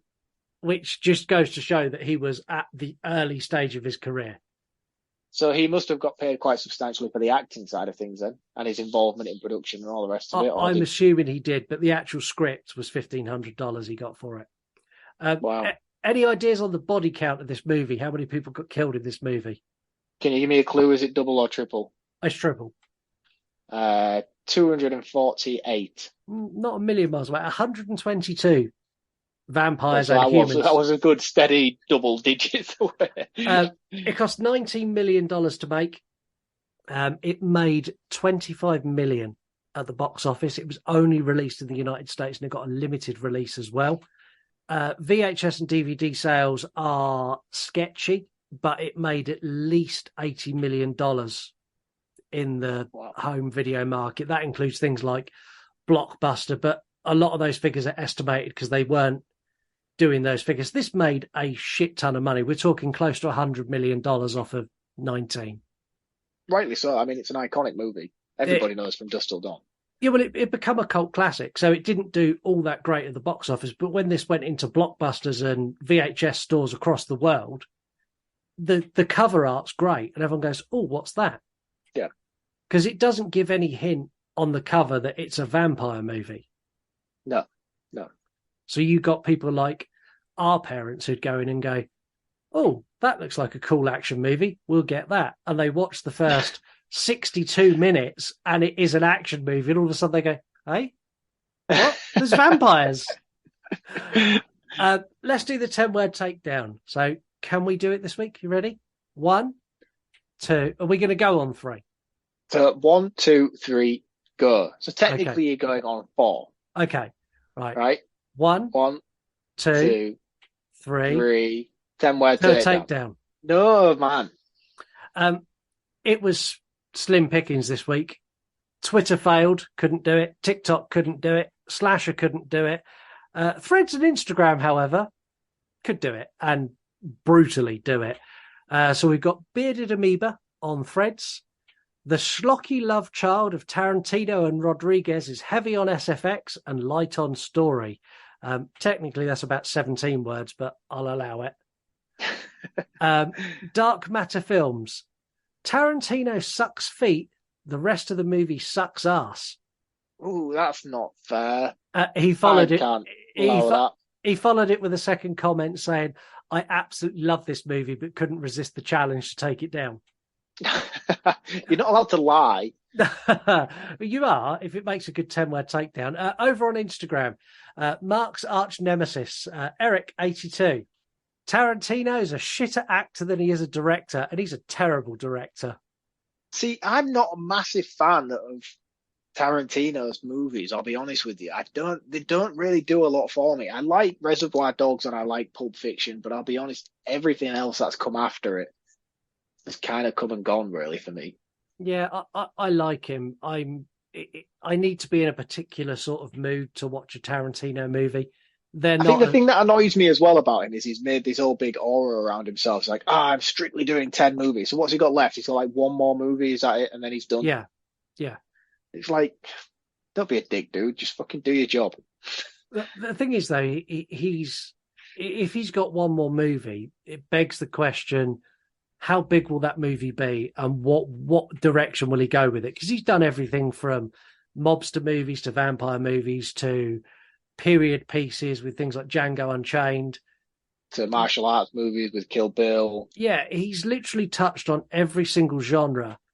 I wonder if he will end in the horror realm, because that's the one he's touched the least. Yeah, because I suppose you can't necessarily consider this his own, can you? No, give Tarantino the next Halloween movie. I think the thing is as well, when you're going to say I've got 10 movies and you waste 2 of them on Kill Bill, it's just a bit like, what? Kill Bill's great. I love Kill Bill. Death Proof is probably one of my favourites because he directed Death Proof, didn't he? That was his part of the Grindhouse series. It's just insane, Death Proof. Yeah, I like Death Proof a lot. CJ Stewart 85. The scene with Hayek's feet is so icky and wrong. # me too. # you're on your own, my friend. It does beg the question, when Tarantino wrote that, did he have a hand in the casting? But I want the hottest woman on the planet and I want to suck her feet. Can you blame him for doing that? I don't know. Probably not, but you probably should. But in a Me Too movement, it's not like he forced her into the role. He's like, this is a script. This is what we expect you to do. You're going to get paid for it. Do you want to do it or do you not? I mean, then again, he tried to manipulate her and say Madonna was going to take the role. Yeah, he's a bad man. It's a grey area. Bloody Babble. Tarantino's foot fetish wank bank. Yeah, there's a lot of foot fetish things going around at the moment. And the final one, the Nightclub Podcast. This film had tiny gun dick energy. I don't know. There's some pretty big guns in here. There is a tiny dick gun, though. There is a very tiny dick gun. Anyway, it's time to play a game, and I've been incredibly unprepared. What game? That's okay, because I've come for a game today. On my my recommended movie of the week based on the poll where I got to select the movies, you hit me with a quiz. I may have done that. A new one. It was a good one. You enjoyed it. Okay, then this is a new one. Just for you. What quiz is this? I don't know. It's basically a hybrid of everything we've ever done in the past. So okay, well, you can pick one. What intro music would you like for it? Broken Spirit, Crushed, Evil Audio, Horror Not Horror, Save Me. Which one? I don't think I've heard the music for Crushed yet. Can we have Crushed, please? You did hear that because did I play that when we done it? I'm sure I did. Yeah, I played that when we done it. You've just heard. Did you have the soundboard ready for me though? At the time? I did. Yeah. Yeah. Again, I don't pay much attention. So do you want the Crushed one for it? Yeah, go on. I'll have the Crushed one, please. Okay. A true classic never goes out of style. I'll have to pass that measure myself. I'm not real enough for you. You hang up on me again, I'll cut you like a fish, understand?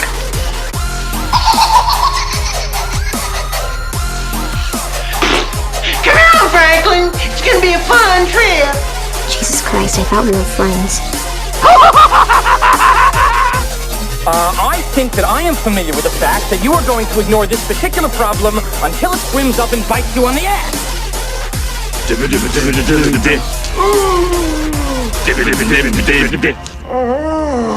he do? To say base or freeze? What a tip.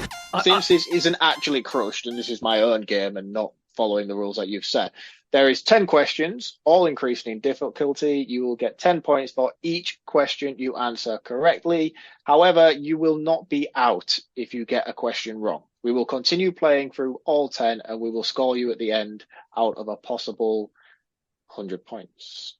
Are you ready? Yeah, so does that mean I can't get on the leaderboard, or I can, but I am restricted? I am not allowed to win. No, you can get on the leaderboard. You can get on the leaderboard. We'll give you pass to get on the leaderboard, but you can't go back and you can't do a question again if you choose to pass it. You have to answer each question as we go, and you will be marked 10 each question. Okay, yeah, I'm happy. It's been a while since I've been quizzed. I'm feeling fairly confident, if I'm honest. That's why I'm not that disillusioned by it. So yeah, I'm ready to go. I'm feeling confident. Okay, I'm glad you're feeling confident, but these are hard, and you did rip me off with my question on the last quiz that I did, so I haven't made this easy for you by any means. Are you sure you're ready for this? Yeah, I'm ready. Fire away. Okay, like I say, we'll start off easy, we'll break you in slowly, and we'll see how you go from there. I'm not a fucking horse. Nay. Question number 1. Featured in the 1992 movie Candyman, how many times do you have to say his name in the mirror to make him appear? Oh, I've had a brain fart moment. Is it 3? Is it 3 or is it 5? It's 3 times. That is correct. Well done. I had a panic then. I know. I knew you would. There are questions in here that will stump you with the same sort of...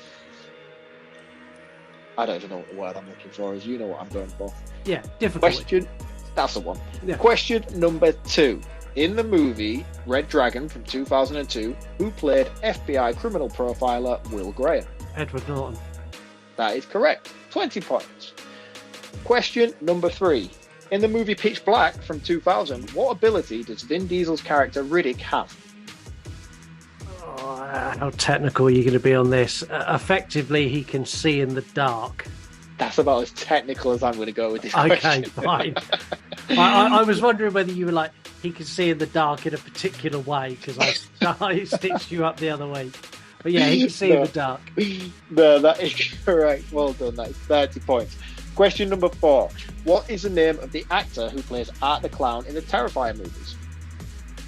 David Howard Thornton. Do you know what? For some reason, I thought these simpler questions would have stumped you more than they actually did. No, I'm feeling fairly confident. I've written a lot of quizzes lately. Right, okay. Well, let's step it up a little bit then. Let's play horror, not horror. Okay. Question number 5. Mother, I've turned the cooling unit back on. Is that all I get? That is all you get. Is that horror or not horror? Mother, I've turned the cooling units back on. I'm thinking down the lines of like Alien, but I don't think it is. Is that Alien? It's either Alien or it's horror. It's one of the Alien movies. That is correct. It is Alien from 1979. Well done. Get in. Do I get extra points for getting the movie? No, you don't. That is 50 points. Damn it. Moving on to question number 6. How many Necronomicons are featured throughout the Evil Dead franchise? Oh. And we are excluding Ash vs. Evil Dead because I didn't do that much research. This is just basically 1, 2, Army of Darkness, Evil Dead Rise. I don't know if the books in Evil Dead Rise are classed as different books. I'm going to say 3. What's your thinking behind that? There was 3 in Army of Darkness on the table, and I'm pretty sure that one of those books is the book that ended up in Evil Dead Rise. I've got a feeling for Evil Dead Rise they didn't create new books, so I think it's 3. Like the book from the first and the second one is the book in the centre of the table in Army of Darkness. I know for the remake, one of the books was bound and held under and I think that's one of the other books.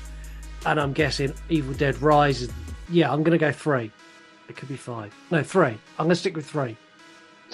That is correct. Well done. I did have an explanation of which the books were, which were introduced throughout the movies, but you basically just summed it up. The first book in the middle is from 1, 2, and Evil Dead Army of Darkness. The one on the left or the right is the one from Evil Dead, the remake, if you will. And then Necronomicon Ex Mortis is the one that they used in Evil Dead Rise, which was the other one to either the left or the right. So well done. Yeah. So do I get extra points for that I described? No, you don't. No extra point. So we've got a maximum score for everyone else of 150. I can only get 100. No, you only have a maximum score of 100 because there's only 10 questions. Okay, fine. And that was question number 5, by the way. I think I called it 6 earlier. So you're on 50 points. Okay. Halfway. Right. Question number 6. How many Wishmaster movies are there? 6. That is incorrect, I'm afraid. No. There are a total of 4 Wishmaster movies. Can you name any of the Wishmaster movies? Wishmaster 1, Wishmaster 2, Wishmaster 3, and Wishmaster... Are you sure there's not a Wishmaster 6? No, unfortunately not. There is only 4. You've got Wishmaster from 1997. You've got Wishmaster 2, Evil Never Dies from 1999. You've got Wishmaster 3, Beyond the Gates of Hell, which came out in 2001. And the final Wishmaster movie was Wishmaster, The Prophecy Fulfilled, which came out in 2002. I think both, in fact, I think 2, 3, and 4 all came out in direct-to-video. Oh, that's upsetting. I was so convinced I just Googled it as well because I thought you were lying to me. Man, I've done my research. I know. I have dates and everything. So, right. So, you got that one wrong. So, question number 7. You are currently on 50 points. And this is... Which city were Alex and his classmates flying to when he had a disturbing premonition aboard the plane in the Final Destination? We're going to Paris. They were going to Paris. Well done. That is correct. That puts you on 60 points for question number 8. And I only know that because I watched it the other day. I watched that last week. Oh, hey, hold on a minute. Question number 8. Maybe I had 1, 2, 3, 4, 5, 6, 7, 8. No, that was question number 8. I do apologise. I was right the first time around. I've just completely lost track of my questions. I should have numbered these 1 to 10. So I'm on 60 points, not 50. No, you're still on the same amount of points. What did you get right? You got question number 1 right. You got question number 2 right. Question number 3 right. 4 right. 5 right. 6 right.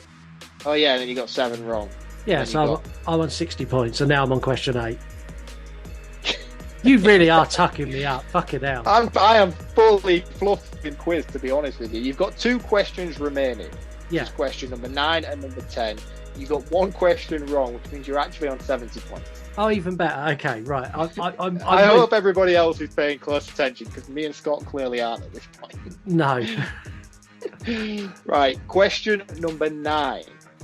Over his long-spanning career, how many times did Christopher Lee play Dracula? You have 3, 5, 10, or 13 as your options. I felt kind to you on this one. 3, 5, 10, and 13. 5. No, unfortunately not. That's incorrect. He played Dracula a total of 10 times over his career. Did he really? Yeah. In all, Christopher Lee played Dracula 10 times. 7 films for Hammer Productions, once for Jesus Franco's Count Dracula, and uncredited in Jerry Lewis One More Time for Dracula, and then Edward Morillano's Dracula and Son. Wow. Yeah, that's a lot of times playing the same character over his career. Yeah, and then that's all within the 70s as well, by the way. Wow. Yeah, and I think at one point he played Dracula 4 times in a year. Wow. The 4 movies came out in 1 year where Christopher Lee was Dracula. So there you go. And the final and last question, which is question number 10, you're currently on 80 points. Yeah, 80 or 70. I think I'm on 70. I've got 2 wrong, so yeah, I'm on 80. Yeah. What is widely considered to be the first horror movie? Ooh. I'd say widely considered to be the first horror movie is probably Psycho, but that's not the first horror movie. The actual first horror movie is another slasher that came out in 19... Oh, no, hold on. We're going back further than that. Oh, we're talking 30s, 20s. Widely considered probably Nosferatu. Okay, final answer? When did Nosferatu come out? 1922. Okay. Oh, was there something before that? No, I'm going to stick with Nosferatu because that's probably the oldest horror movie I know, and we covered it on the show. No, that is incorrect. The widely considered the first ever horror movie made was House of the Devil from 1898. Fucking hell. Didn't even know that I've existed. never seen it. No, I've never seen it either. Please don't anyone request that. I can't cope with a movie from the 1800s. That would be cool. Somebody request that. That would be awesome. I hate you so much. So I finished on 80 points. I'm happy with that. I'm going to double check that you got 80 points because I fluffed this quiz completely this time around. So you got question 1 right, question 2 right, you got question 3, 4, 5, 6. You got Wishmaster question wrong. 7, you got the Paris question right. 70 points you finished on. Game over. Well done, good effort. You can put that on the scoreboard. Where does that put you? Really low. That's one of the lowest scores we've had. Did you really? Yeah. What do we usually do a quiz out of? 15 normally. Oh, right. Okay. Well, that's my fault again. Yeah, it's fine. I'm happy. I'm on the leaderboard. Last time I went for the leaderboard, I ended with 0. So this is a big step up. Do you want to round this one up first, or do you want me to go first? Yeah, I'll take this one first. I'm going to keep it short and sweet because there's not a lot of meat on the bones to this. In terms of vampire movies, this deserves a lot of credit. I think the writing, direction, the acting, the practical effects are a hell of a lot more than this movie deserves them to be.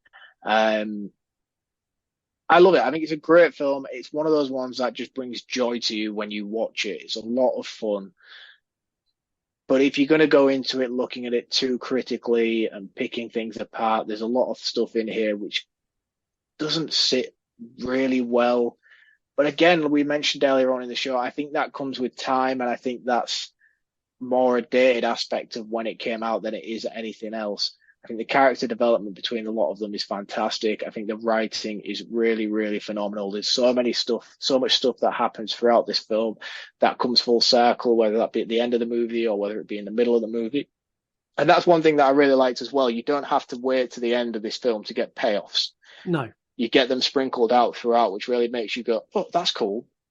And then again, like 15 minutes later, you get another one. It's like, oh, that's cool because they mentioned that earlier on at the beginning of the film. And it's like, it's just a slasher, vampire, cheesy road trip that most movies, if you put this to paper, wouldn't really deliver such quality execution like this one does. No. For some reason, there's just something about it that makes me sit back when I've watched it and think, that was amazing. I had a really good time. But it's not quite that great if you think about it. But again, my reviews are always based on my enjoyment of the film and not necessarily the film itself. So I'm going to give this a 4 out of 5. Yeah, fair score. This movie's a riot. It's wild from start to finish. It's a gangster movie that takes the most rapid left turn in all of horror into a vampire movie. It's a delight.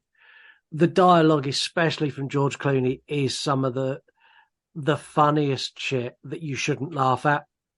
90% of what he says, you go, oh, and then you laugh. And you feel bad for laughing because what he said is either not politically correct, incredibly violent, or incredibly mean. But it still just strikes a chord for some reason. I find it funny. The effects in this still hold up. They're shaky in some places. Speaking of shaky, there are more tits and thighs in this movie than you can shake a stick at, which instantly gets it additional points. This is a proper 80s movie made in the 90s. I really enjoyed this rewatch. I understand that this is not everyone's cup of tea, but from a schlocky horror, this is kind of exactly what I want. It hits everything I need it to. It doesn't deserve high marks, if I'm being honest. If I was to sit here and critically pull this apart, it's not great. But I love this movie. It's so much fun. It gets a 9 out of 10. I really enjoy it. I can't sit here and say it's a good movie because it's not. Technically, This movie is not great. The storyline's wild. It goes all over the place, but I love it. I absolutely love it. So yeah, it's a 9 out of 10. Strong recommend. Go and watch it. Definitely. Today is our final challenge of our series of challenges. As it's the last one, and next week we're going to announce our winner, I wanted this to be hard, and I wanted it to be something that not all of you are going to do. So what I want you to do is I want you to post a reel or a TikTok or a tweet or a trend or a post on Slasher or whatever you want. Tag us. That is the most important part, because I've seen so many different posts pop up where we've not been tagged. I've seen them and gone, but you didn't tag us. And honestly, if you've done that, you're not getting your name on the wheel that week because you didn't follow the instructions. So you must tag us. And all I want you to do is either in a video or a post is tell the world why they should listen to me and Mark. As simple as that. And do it better than the person who sent us an email. If you could give a better reasons to listen than that. And that's it. That's all I want you to do. This is the end of this game, and I want you to promote us as kind of a thank you. We don't ask for much. We don't charge you money. We don't make you jump through fiery hoops, but promote us. And then next week we'll do a random draw, and we will announce the winner. Who's going to get 2 T-shirts. That's it for another week. Next week we kick off October. We kick off spooky season. Yay! I've been waiting for this year, man. We've got some great movies as well. We're going to kick it off with a brand new release. We're going to go and navigate some traps and no doubt some ginormous fucking plot holes as we dive into Saw 10, which is actually Saw 2. Another new release that may also be dog shit. This is true. But until then, I still have a lot of work that needs to be done. And finding a quote from a movie that's not out yet was very difficult. So that's all you get. Thank you very much for listening, and we will catch you next time. Cheers, guys. See you next week. And, before I forget, I'll kill you if this is a joke. You want to die tonight? The You Run Podcast. The You Run Podcast. The You Run Podcast. The You Run Podcast. Why isn't it possible? I can't say nothing. Or Candyman will get me. You choose the movies. I had a heart on this morning when I woke up, Tina. Had your name written all over it. You score them. Nice fucking model! You review them. For that you get the head, the tail, the whole damn thing. Why not, you stupid bastard? My name is very fucking confused. What's your name? Captain Howdy. You don't want to go fooling around other folks' property. In my goddamn soul. Where's a beer? Because after all, this is not our show. This is your show.